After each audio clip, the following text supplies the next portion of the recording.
2020년의 여정은 전 세계적으로 불어닥친 신종 코로나로 인하여 불안한 여정이었고 불행한 여정이었으며 또 불황의 여정이었고 불확실한 여정이었습니다. 2020년에 새해를 출발할 때만 해도 모든 사람들이 새해에 대한 희망이 있었는데 그 희망이 꺾이는 데에는 얼마 걸리지 않았습니다. 믿는 자와 믿지 않는 자들 예외 없이 모두가 다 코로나 증후군에 빠졌고 코로나의 영향은 1년이 되어가는 지금도 여전히 그 위력이 수그러들지 않고 있습니다. 1년의 긴 여정을 돌아볼 때 코로나로 인하여서 교회는 사회로부터 직격탄을 맞았습니다. 오죽하면 사람들의 입에서 나오는 모든 말이 기승전결이 아니고 기승전교회로 다 연결을 시킵니다. 코로나가 일어나면 기승전교회. 물론 여기에는 정부와 언론이 지나칠 정도로 부정적 정책과 보도를 한 것도 한 몫을 하고 있는 것을 우리가 알 수 있습니다. 코로나의 확산을 막고 예전의 건강한 삶으로 돌아가는 길은 백신과 치료제의 개발일 것입니다. 지금 이것은 우리 하나님의 일반 은총 아래서 진행되고 있고 일부 나라들에서는 백신을 지금 투여받고 있습니다. 문제는 주 예수 그리스도를 믿음으로 함께 모여 예배드리고 교제하는 교회 공동체가 우리에게 문제입니다. 교회의 구성원들, 교회 공동체의 구성원들은 예수를 그리스도로 믿는 성도들입니다. 한 해 동안 우리들이 교회 공동체에 모여 예배드리고 교제하면서 성장할 수 있었던 이 모든 시간들이 2020년에는 거의 없었습니다. 교회는 외적으로 박해를 받기도 하고 내적으로는 신앙의 본질에 대한 도전을 받으면서 건강하게 성장하여 갑니다. 2020년 한 해를 마감하면서 지난 한 해를 돌아볼 때 성도들의 신앙은 내적으로 상당히 약화되어 있을 것입니다. 교회 역사는 이러한 양상들을 통하여 다시 건강하게 회복되고 주 예수 그리스도의 나라를 위한 건강한 신앙이 또다시 진행되는 것을 역사는 우리에게, 특히 교회 역사는 우리에게 반증하여 보여줍니다. 오늘 우리는 사도행전 15장 1절에서 11절의 말씀을 통해서 2020년 이 마지막 주일 설교를 마치 2021년 새해의 설교와 같은 제목으로 건강한 교회 한 해를 돌아보면서 정말 우리 풍성한 교회는 건강한 교회였는가? 그리고 우리 풍성한 교회 성도들은 건강한 신앙인이었는가? 1년 동안 여러분들이 함께 모여 예배드리지 못한 가운데서 자기 신앙의 위치를 아마 점검해 볼 수 있을 것입니다. 이후에는 우리에게 어떠한 일들이 일어날지 모릅니다. 어떠한 일들이 날 적에 함께 모여서 기도할 수 없을 때에 여러분 스스로 성경을 읽을 수 있습니까? 제가 지금 우리 교회가 2020년 성경 일독하기, 그래서 푸짐한 상품을 드린다고 했습니다. 저한테 올라온 사람이 저와 제 아내를 포함해서 8명입니다. 물론 오늘까지 보내주시면 됩니다. 우리 성경 읽은 시간이 없을 정도로 바빴습니까? 그렇지 않습니다. 오히려 2020년 이 기간 동안에는 우리 스스로 혼자서 성경 읽을 수 있는 시간이 더 많았을 것입니다. 그러나 우리는 우리의 신앙을 유지하고 우리의 신앙을 성장시키는 홀로 서기를 못하고 있습니다. 이것은 역으로 말하면 2020년 우리 자신의 신앙을 돌아볼 때 우리 교회는 건강한 교회였는가? 우리 각자의 신앙은 정말 건강한 신앙인이었는가? 저는 목회자입니다. 2020년 이 일을 처음 겪으면서 목회를 어떻게 해나가야 될지 모를 정도로 저를 돌아볼 때에 역시 건강한 목회자는 아니었구나 라는 것을 제 스스로 돌아보게 됩니다. 그럴지라도 오늘 우리는 건강한 교회, 건강한 성도, 건강한 목회자, 오늘 말씀을 통해서 우리가 돌아보고 우리에게 주어지는 2021년의 새로운 해를 2020년의 전철을 밟아가서는 안 된다는 의미에서 이 말씀을 전하려고 합니다. 자, 건강한 교회는 내적인 위기 앞에 서게 됩니다. 건강한 교회라고 해서 어려움을 겪지 않는 게 아니에요. 건강한 교회가도 건강한 신앙을 가지고 있어도 내적인 위기가 옵니다. 본문 1절에 보면 어떤 사람들이 유대로부터 내려와서 형제들을 가르치되 너희가 모세의 법대로 할례를 받지 아니하면 능히 구원을 받지 못하리라. 사도행전 13장, 사도행전 14장은 안디옥 교회에서 바울이 사역을 하고 그리고 그 사역의 결과로 안디옥 교회가 부흥하고 성장하여 이 안디옥 교회에서 바울과 바나바를 선교사로 파송을 합니다. 그래서 13장, 14장은 선교사 파송과 그리고 바울의 1차 선교에 대한 이야기로 기록이 되어져 있습니다. 바울은 안디옥 교회를 그리스도의 말씀으로 든든히 세웠습니다. 그 교회로부터 선교사로 파송을 받아가지고 1차 선교를 다녀옵니다. 다녀오고 이제 그는 사도행전 14장에 이르러가지고 안디옥 교회로 돌아와서 안디옥 교회에서 선교 보고를 합니다.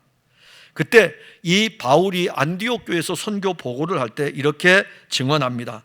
그들이 이르러 교회를 모아 하나님이 함께 행하신 모든 일과 이방인들에게 믿음의 문을 여신 것을 보고하였다. 사도행전 14장 27절입니다. 바울은 안디옥 교회에서 이 보고를 하고 난 다음에 이 교회에서 오랫동안 머물렀습니다.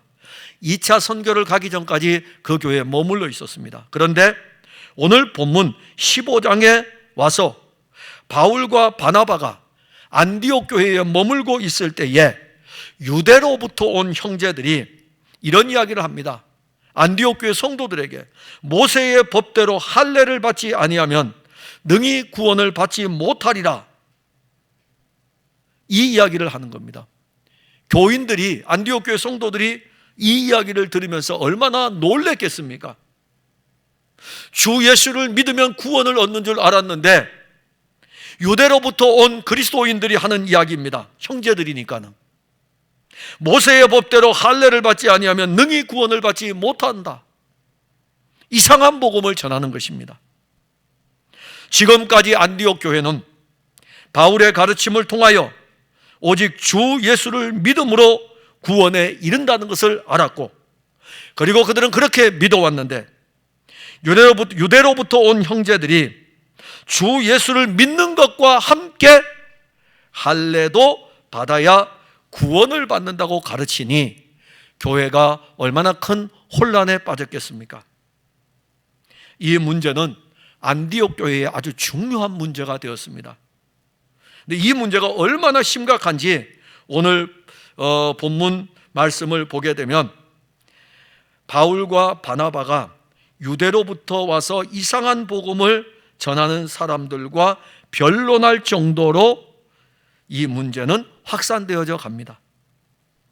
유대로부터 온 형제들은 이방인들이 중심이 된 이 안디옥 교회에 그리스도 예수를 믿음으로 말미암아 구원을 얻는다는 이 진리와 그 다음에 자기들이 전통적으로 지켜왔던 모세의 의식법과 할례를 받아야 구원에 이를 수 있다는 이 행위의 사상을 같이 심어줍니다.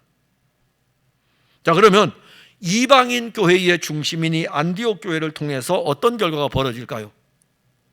안디옥 교회를 통하여 가지고 1차 선교를 통해서 이방인 지역에 많은 교회가 세워졌는데 그럼 결국 안디옥 교회가 이 문제를 받게 되면 예수를 믿음으로 말미암아 구원 얻는 게 아니라 예수를 믿고 모세의 법을 지켜야 구원을 받을 수 있다.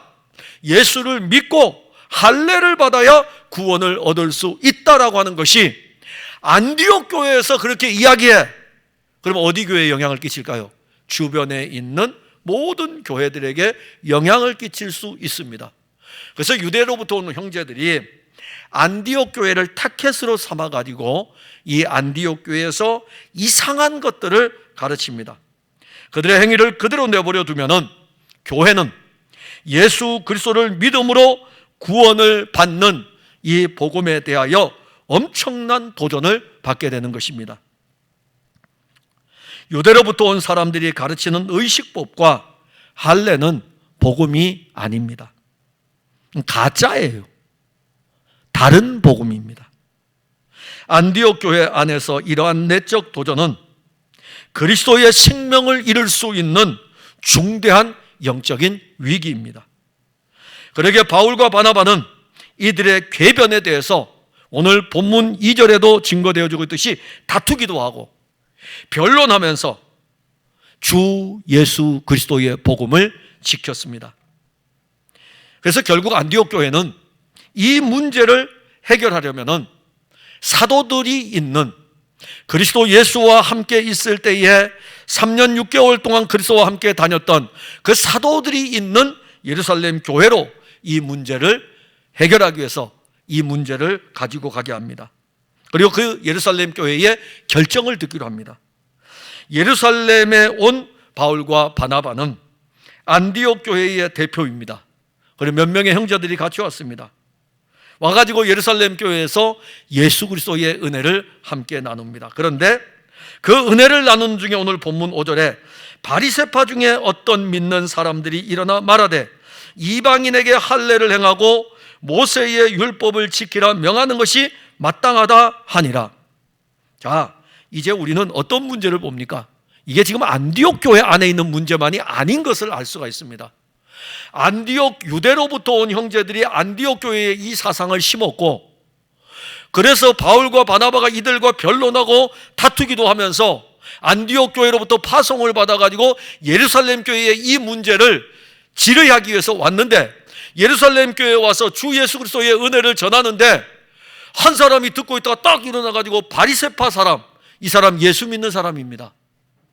이 사람 예수 믿는 사람이에요.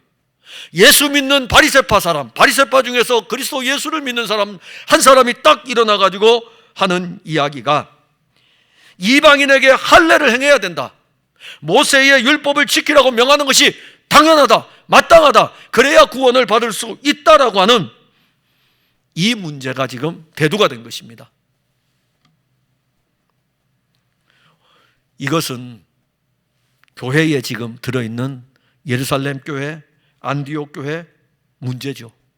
오랫동안 율법을 지키기 위해서 의식법을 제정하고 할례를 행하며 살아왔던 바리새파들이 자기들의 종교의 전통을 버리지 못하고 사도들이 전한 그리스도 예수의 복음을 도전한 것입니다. 이게 내적인 위기예요. 건강한 교회가 맞을 수 있는, 충분히 일어날 수 있는 내적인 위기입니다. 건강한 교회는 주 예수 그리스도의 은혜로부터 시작되고 그리스도 예수의 은혜로 진행이 됩니다. 그러나 교회가 내적으로는 어떠한 상황입니까? 오랫동안 켜켜이 쌓아놓은 전통이 때로는 그리스도의 복음의 자리에 위치하고 있으며, 더 나아가서 오랫동안 켜켜이 쌓아놓은 이 교회의 전통을 그리스도와 대치하려고 합니다. 그 대표적인 게 로마 가톨릭입니다. 교회의 전통을 하나님의 말씀과 동일한 선상에 두고 교회의 전통을 그리스도와 동일한 선상에 두게 되죠. 그래서 교회의 모든 법령은 그리스도의 말씀과 동일하게 여기게 되는 게 로마 가톨릭입니다. 만일 우리 풍성한 교회와 모든 성도들이 이러한 우리가 지난 10년, 20년, 30년 동안 신앙생활에 오면서 우리도 모르는 사이에 우리 안에 있었던 기독교라고 하는 종교의 전통이 그리스도 예수의 은혜와 바꾸어지는 순간 그 교회는 건강하지 못합니다. 교회는 이러한 문제가 일어나면 이 문제를 해결하기 위해 다툼과 변론이 일어날 것이고, 자칫하면 이 일은 교회를 분열로 몰고 갈 것입니다. 우리도 우리의 신앙이 우리 주 예수 그리스도의 은혜임을 알면서도 해가 갈수록 쌓여가는 우리의 종교의 행위가 그리스도와 동등한 위치에 자리 잡고 있고, 어느 순간에 우리에게서 그리스도는 종교가 되고 우리가 쌓아온 종교의 산물들이 마치 진리인 양 우리의 중심에 자리 잡고 있는 것을 볼 것입니다. 이것은 교회의 위기입니다. 성도들의 신앙의 위기입니다. 2020년을 지나면서 지나온 날들을 돌아보시기 바랍니다. 위기 아닙니까? 우리 목회자들은 만나면 다 위기라 그럽니다. 다 위기라 그래요. 교인들도 아마 그런 이야기를 할 것입니다. 교회에 관심을 두고 교회 공동체에 수고하며 애쓰는 모든 분들은 이야기할 때에 교회의 위기라고 할 것입니다. 이게 교회의 내적 위기예요. 교회 안에서 자라고 있는 내적인 위기. 이 위기를 감지하고 이 위기의 문제에 대해서 적당히 넘길 것이 아니라 바울과 바나바와 같이 때로는 그리스도에 대해서 대항하는 내적 위기에 대해서 우리 안에서 영적인 다툼이 일어나야 되고, 우리 안에서 주의 영의 인도하심을 따라 강력하게 우리 안에 주의 영이 그리스도에 대해서 막 이야기할 때에 우리의 종교가 막 거부함을 부딪힐 때마다 변론도 우리 사이에서 일어나야 됩니다. 신앙의 내적 위기가 우리의 신앙을 무너뜨리지 못하도록 해야 됩니다. 그러려면 어떻게 해야 됩니까? 건강한 교회는 그리스도를 누리는 것입니다. 본문 3절에 보면 그들이 교회의 전송을 받고 베니게와 사마리아로 다니며 이방인들이 죽게 돌아온 일을 말하며 형제들을 다 크게 기쁘게 하더라. 바울과 바나바는 모세의 의식법과 할례의 문제로 안디옥 교회가 위기를 만나자 교회로부터 이 모든 위기의 문제를 위임받아 가지고 예루살렘 교회로 갑니다. 그런데 그들이 안디옥에서 예루살렘으로 가려면은 지도를 이렇게 보게 되면은 북쪽에서부터 안디옥에서부터 내려와야 돼요. 아래로 남쪽으로 내려와야 됩니다. 내려오는 길에는 어디가 있냐면은 오늘 성경에 나와 본문에 나와 있듯이 베니게도 거쳐야 되고 사마리아도 지나야 됩니다. 그런데 바울과 바나바는 안디옥에서 예루살렘으로 오는 여정 속에서 베니게와 사마리아에 있는 형제들에게 어떤 이야기를 하냐면은 이방인들이 주 예수께로 돌아온 것에 대해서 이야기를 합니다. 그걸 같이 나눠요. 그리고 베니게와 사마리아에 있는 형제들이 이방인들이 주께로 돌아온 일에 대해서 함께 기뻐합니다. 안디옥에서 예루살렘까지의 거리가 약 480km입니다. 그때는 자동차가 없으니까요. 걸어서 다니는 거죠. 그러면 하루에 40km를 걷는다고 하면은 열흘이 넘는 거리입니다. 그러니까 안디옥에서 그냥 예루살렘으로 직행하여 올지라도 열흘이 넘는 긴 여정의 길입니다. 그런데 바울과 바나바는 안디옥에서 예루살렘으로 오는 여정 속에서 베니게와 사마리아 교회들을 둘러보았습니다. 자, 그러면 그들이 베니게에 갔어요. 베니게에 믿는 사람들이 있어요. 그 믿는 사람들을 다 불러 모읍니다. 사마리아에 갔어요. 사마리아에 믿는 사람들이 있습니다. 여기에는 수가성 여인도 있을 것이고 그 수가성에 그리스도 예수를 영접한 그 요한복음 4장에 나오는 성도들이 있을 것입니다. 다 불러 모았어요. 그리고 무슨 이야기를 하겠습니까? 만일 바울과 바나바가 유대에서 온 형제들에 대한 이야기를 한다면 베니게 교회와 사마리아 교회는 어떤 문제에 봉착할까요? 자, 도착했어요. 사마리아 교회 왔어요. 수가성 여인이 앉아 있어요. 주 예수를 만나 생수의 강이 흘러넘치는 이 여인, 물동이를 버려두고 가서 동네에 가서 전도해가지고 자기 동네 사람들 다 데리고 왔어요. 그리고 그 동네 사람들이 주 예수의 말씀을 들을 때에 이 여인에게 이야기합니다. 우리가 너의 말을 듣고 여기에 그리스도에게 왔지만은 이제는 이분의 말씀을 통해 가지고 이분이 그리스도라는 것을 안다라고 할 정도로 놀라운 은혜를 입은 이 수가라고 하는 이 마을에, 사마리아에 바울과 바나바가 왔습니다. 그리고 이야기를 합니다. 야, 내가 지금 왜 예루살렘에 가는지 아니? 내가 예루살렘에 가는 것은 글쎄 유대로부터 온 이상한 사람들이 와가지고 모세의 법대로 하지 아니하면, 할례를 받지 아니하면 구원을 받을 수 없다고 그렇게 이야기를 한다. 내가 이 문제 때문에 지금 예루살렘으로 가.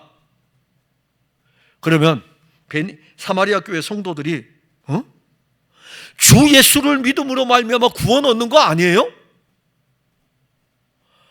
유대로부터 온 사람들, 예루살렘 교회로부터 온 사람들이 모세의 법대로 해야 되고 할례를 받아야 구원 얻는다 그러면은 이 설교를, 이 이야기를 들을 때에 사마리아 교회 성도들에게 어떤 파장이 일어날까요?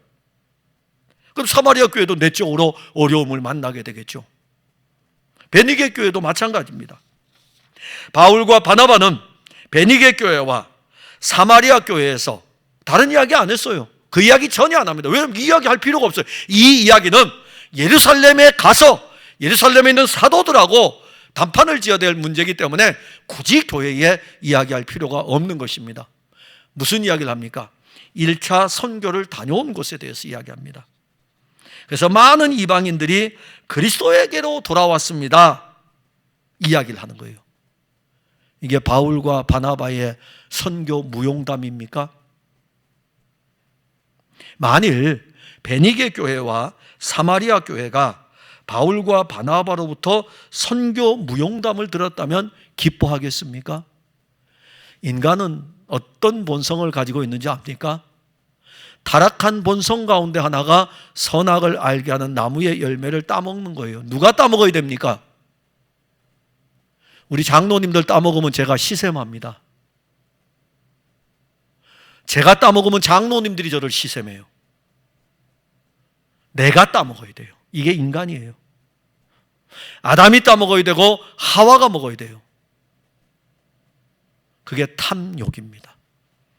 그러기에 오늘 베니게 교회와 사마리아 교회 앞에서 바울과 바나바가 선교 무용담을 막 이야기하면은 베니게 교회와 사마리아 교회는 어떻게 생각하냐면은 당신이 해야 될 게 아니라 우리가 해야 되라고 하는 선교 무용담에 대해서 인간은요 별로 좋지 않게 생각합니다. 그래서 목회자들도 그래요. 다른 교회가 잘 되면은 겉으로는요, 와, 정말 축하합니다. 교회가 날로 성장하네요. 속으로는요, 여러분들의 상상에 맡기겠습니다. 내 교회가 잘 돼야 돼요. 다른 교회 잘 되면 배 아파요. 이게 인간의 탐욕이에요. 얼마나 무서운 탐욕인지 압니까? 그리스도의 몸인 교회 안에도, 그것도 성직으로 부름을 받은 목회자들 안에도 다 일어나고 있어요. 그럼 설교하는 저는요, 저한테 왜 없겠어요? 저도 있죠. 다른 교회 잘 되면 배 아파요. 왜 없겠습니까?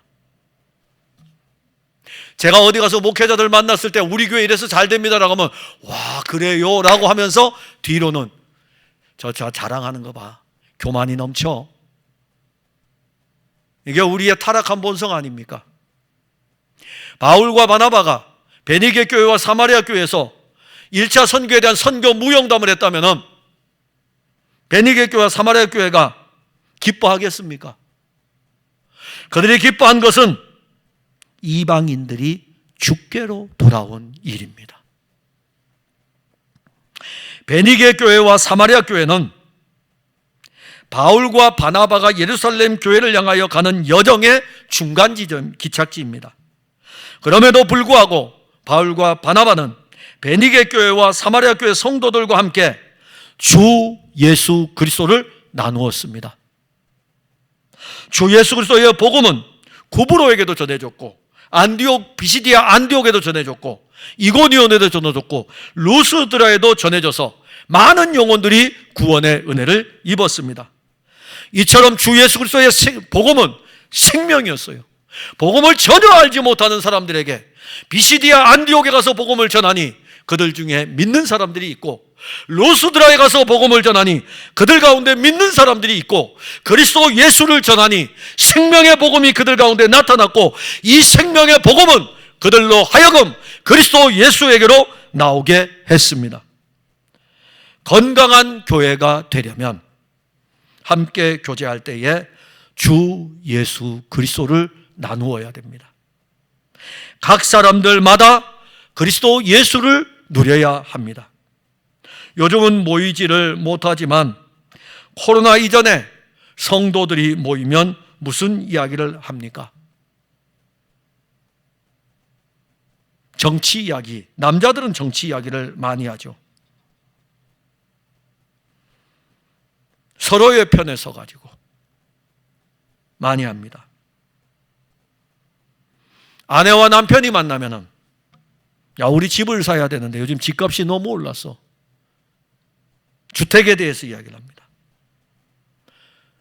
여자들이 다른 여자들과 만나서 수다를 떨 때에는 자녀들의 이야기를 하면서 때로는 자랑하기도 하고 걱정을 합니다.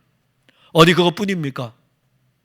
우리 코로나 이전에 카페에 모여서 이야기를 하면 신변잡기식 이야기를 가지고 1시간, 2시간을 보내지 않습니까? 우리의 대화에 그리스도 예수께서 들어올 자리가 없습니다. 성도들은 주일 예배, 그것도 1시간 참석해서 대중을 향해 선포하는 말씀 30분을 듣고 신앙생활을 합니다. 이것은 교회의 심각한 위기입니다. 그러나 교회는 이러한 문제를 심각하게 생각하지도 않고, 성도들도 주일 오전 예배를 드리고 나면 그것으로 자기 만족에 빠집니다. 이건 종교의 만족이에요. 그리스도로 만족하는 것이 아니라 종교의 만족입니다. 기독교 종교의 만족이에요. 예배의 만족입니다.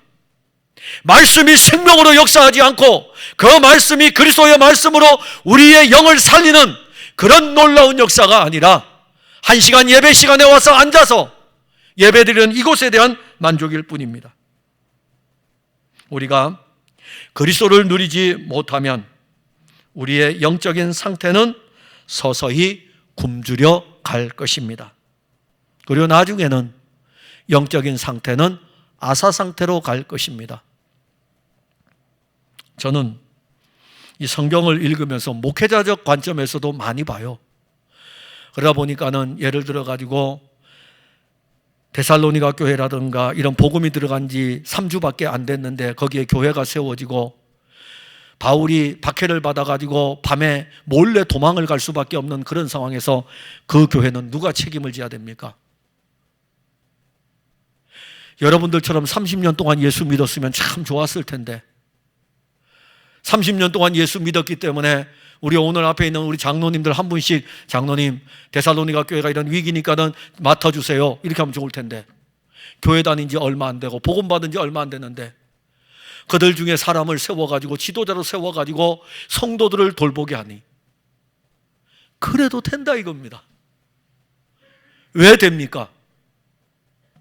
그들 안에 그리스도가 풍성하니까 그 양떼들과 함께 가지고 있는 신앙의 지식은 부족할지라도 그리스도 예수는 풍성하니까 그리스도 예수를 나누는 것입니다. 교회 공동체가 그리스도를 나누지 못하면 교회는 그리스도를 공급받지 못함으로 말미암아 종교의 껍데기만 남을 것입니다. 바울과 바나바는 베니게에서도 사마리아에서도 비록 그들이 거쳐가는 예루살렘으로 가는 길에 거쳐가는 여정이지만 그 시간을 통해서 그리스도를 나누었습니다. 그리고 베니게와 사마리아 교회 성도들은 그리스도를 누렸습니다. 예수 그리스도가 누려지고 예수 그리스도가 나누어질 때 그 안에는 알 수 없는 기쁨이 넘칩니다. 그 기쁨은 사람이 주는 일상의 기쁨이 아니라 영원한 기쁨이고 주 예수의 기쁨입니다. 그 기쁨이 넘치는 교회가 건강한 교회고 그리스도 예수로 기뻐하는 성도가 건강한 성도입니다. 그 다음에 또 하나 건강한 교회는 믿음입니다. 본문 9절에 보면 믿음으로 그들의 마음을 깨끗이 하사 그들이나 우리나 차별하지 아니하셨느니라. 자, 이제 예루살렘에 도착했습니다. 바울과 바나바가 예루살렘에 도착하니까는 예루살렘 교회는 얼마나 이 바울과 바나바를 따뜻하게 맞았겠습니까? 맞을 수밖에 없어요. 왜냐하면 안디옥 교회가 세워질 적에 이름 없는 그리스도인들에 의해 가지고 이방인들에 의해서 안디옥의 교회가 세워졌습니다. 안디옥은 당시에 예루살렘보다 큰 도시입니다. 여기에 교회가 세워졌어요. 이 안디옥은 로마 제국의 5대 도시 가운데 하나입니다. 굉장히 큰 도시예요. 여기에 교회가 세워졌어요. 그런데 또 거기에다가 안디옥에서 이 교회 성도들이 예루살렘의 교회에 요청을 했어요. 우리가 사역자가 필요하다, 지도자가 필요하다, 보내주면 좋겠다. 그래서 예루살렘 교회가 회의를 해가지고 보낸 지도자가 바나바입니다. 그 바나바가 지금 예루살렘 교회에 온 것이에요. 얼마나 환영할 만한 일입니까? 신앙의 영웅의 승리의 개선의 모습 아닙니까? 따뜻하게 영접했습니다. 그리고 바울과 바나바는 그 영접을 받으면서 예루살렘 교회에서 하나님이 행하신 놀라운 일들을 나눕니다. 그런데 예수 그리스도를 믿는 사람들 중에 바리새파의 어떤 사람이 일어나 이야기를 합니다. 당신들이 하는 이야기를 우리가 다 들었는데 그래도 모세의 율법을 지켜야 합니다. 그래도 하나님의 백성이, 예수를 믿어 하나님의 백성이 되었다면 그는 부족합니다. 할례를 받아야 합니다. 이게 이제 거론이 된 거예요.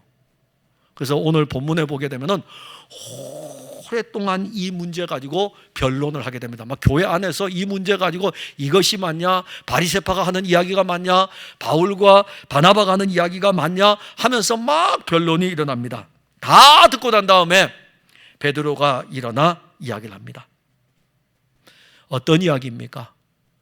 베드로를 통해서 이방인에게 복음이 전해진 것에 대해서 이야기를 합니다.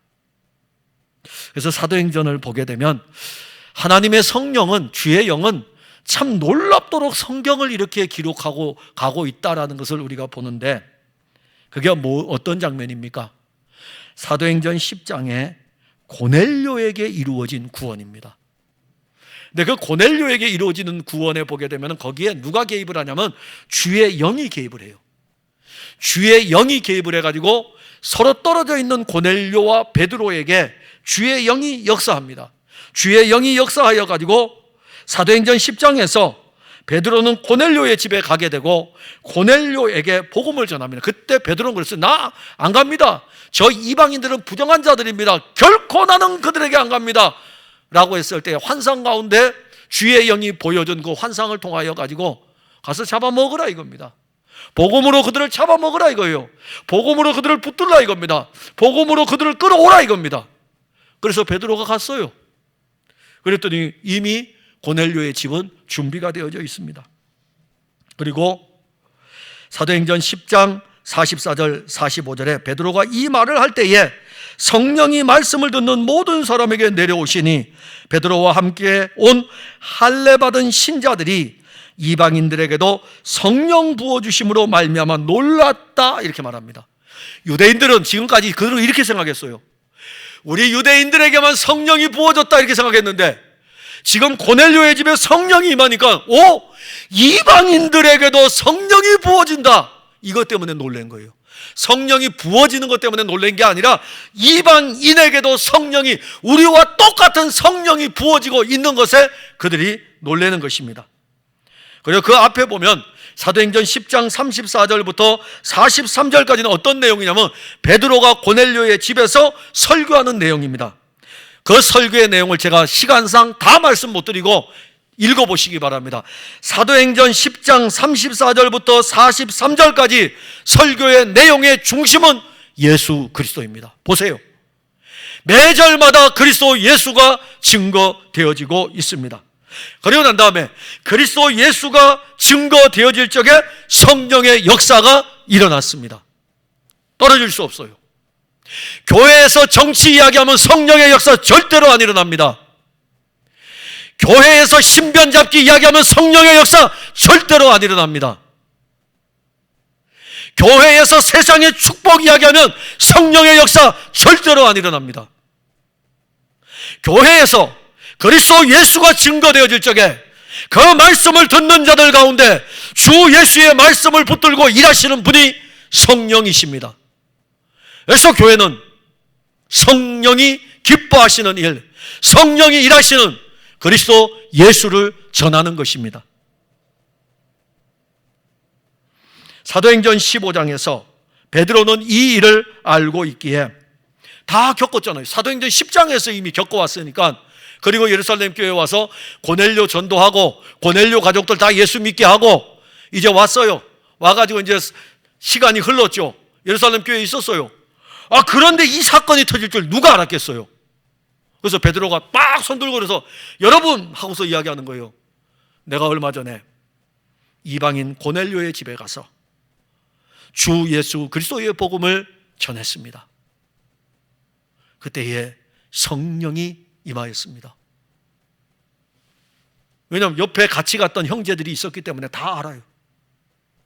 그래서 본문 11절에 그렇게 증거합니다. 우리는 그들이 우리와 동일하게 주 예수의 은혜로 구원받는 줄을 믿노라.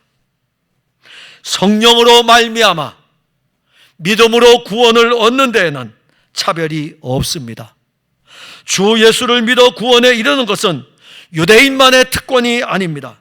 그렇다고 해서 이방인이라고 배척되는 것도 아닙니다. 베드로 유대인입니다. 지금 예루살렘 교회의 지도자들, 다른 사도들 유대인입니다. 예루살렘 교회의 대표자도 유대인입니다. 예루살렘 교회 구성원들도 유대인입니다. 베드로는 그래서 그들에게 증거하기를 그들이 우리와 동일하게 주 예수의 은혜로 구원받는 줄을 믿노라라고 증거한 것입니다.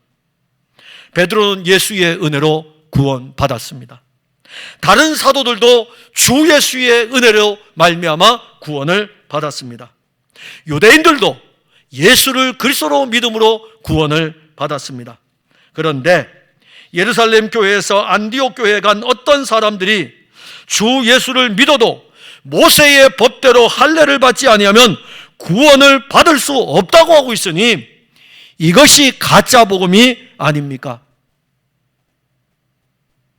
오직 주 예수 그리스도의 은혜로 구원받음을 믿어야 합니다.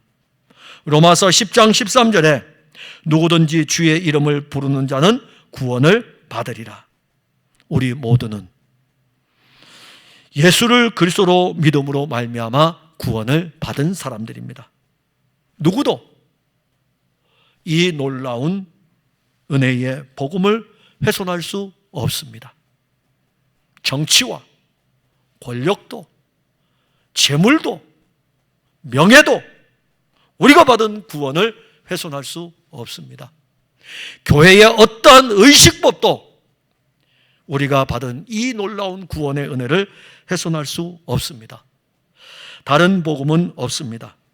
오직 예수 그리스도만이 복음입니다. 이제는 누구든지 그리스도 예수의 은혜로 구원받았음을 우리는 믿어야 합니다. 주 예수 그리스도로 구원받은 모든 성도는 교회 공동체 안에서 차별이 없습니다. 그래서 모든 성도, 즉 예수를 그리스도로 믿는 모든 성도는 그리스도인입니다. 그러면서 또 하나는 모든 성도는 하나입니다. 이것이 건강한 교회입니다. 갈라디아서 3장 27절과 28절에 그러므로 누구든지 그리스도와 합하기 위하여 세례를 받은 자는 그리스도로 옷 입었느니라. 그리스도의 옷을 입었어요. 거기에는 유대인이나 헬라인이나 종이나 자유인이나 남자나 여자나 다 그리스도 예수 안에서 하나이니라. 그리스도의 옷을 입었어요. 목사도 그리스도의 옷을 입었어요. 장로님들도 그리스도의 옷을 입었어요. 모든 성도들도 그리스도의 옷을 입었습니다. 목사라고 뭐가 뛰어나겠습니까? 우리 장로님들 무엇이 뛰어나겠습니까? 우리에게 있는 것은 그리스도로 옷 입은 것이고, 그리고 그리스도 안에서 우리는 하나의 몸이라는 것입니다. 건강한 교회는 이렇게 예수 그리스도를 믿는 믿음이 늘 고백되어야 합니다. 건강한 교회는 주 예수의 은혜로 사는 즐거움이 넘칩니다. 건강한 교회는 항상 그리스도의 은혜로 풍성합니다. 사랑하는 성도 여러분, 한 해를 마무리하면서 우리의 육체를 돌아보면 몸 어느 곳 하나 성한 곳이, 정말 온전한 것이 없을 정도로 만신창이가 되어 있습니다. 특히 정신적으로 많이 지쳐 있을 것입니다. 우리의 영적인 건강도 정말 많이 나빠져 있을 것입니다. 우리가 영적인 건강을 잃은 것은 우리의 내적인 상태에서 일어난 복음이신 그리스도가 아닌 다른 어떤 것으로 말미암았을 것입니다. 그거 찾아내셔야 돼요. 다투어가지고, 그리스도의 이름으로 다투어가지고, 그리스도의 이름으로 변론해가지고 우리에게서 몰아내야 돼요. 근데 그걸 몰아내려면은 어떻게 해야 되겠습니까? 우리가 그리스도를 먹어야 되고, 그리스도를 누려야 되고, 그리스도로 건강해야 됩니다. 그래야 다툼과 변론에서 이길 수가 있습니다. 이제 우리는 우리를 치료해 주실 우리의 의사이신 예수 그리스도의 은혜로 나와 예수 그리스도로부터 치료받고 예수 그리스도의 말씀으로 회복되어 건강한 그리스도인, 건강한 교회 성도로 사는 것입니다. 그래서 2020년 우리 풍성한 교회에 달려온 여정을 보게 되면은 저도 아직 모릅니다. 교인들 신방도 할 수 없는 그런 상황이니까요.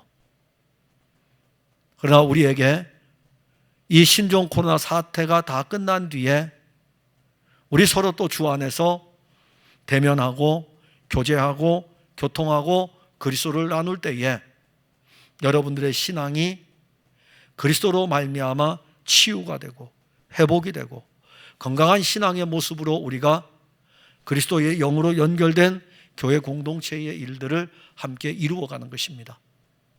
그래서 2020년 우리에겐 지나가지만 2021년의 새해를 우리가 또 믿음으로 기다리는 것입니다. 모든 성도들이 그리스도 안에서 건강하기를 바랍니다. 기도하겠습니다. 하나님, 은혜와 사랑을 감사합니다. 건강한 교회, 건강한 성도, 건강한 신앙, 2020년 이 한 해를 돌아보면서 우리의 신앙의 모습을 지금 살펴봅니다. 내적인 위기가 우리에게 있습니다. 세상의 많은 것들을 이야기하면서 그리스도를 먹는 일에는 우리가 인색하였고 그리스도를 나누는 것에도 인색하여서 우리도 모르는 사이에 우리의 영적인 상태는 피폐해져 갔고 우리 안에 그리스도가 풍성한 것보다는 세상 정치가 풍성하고 코로나가 풍성하고 그리고 경제가 풍성하고 세상의 신변잡기가 풍성하여 그 이야기들로만 가득하였습니다. 우리 이거 몰아낼 수 없습니다. 그리스도 예수를 함께 나누고 그리스도 예수를 먹음으로 그리스도 예수가 우리 안에 자리 잡고 그가 우리 안에서 풍성하게 자람으로 우리에게 다툼이 되는 이런 모든 것들은 우리에게서 떠나기를 원합니다. 우리의 의사이신 예수님, 교회를 건강하게 하시고 성도들을 건강하게 이끌어 주시옵소서. 예수님 이름으로 기도하옵나이다. 아멘.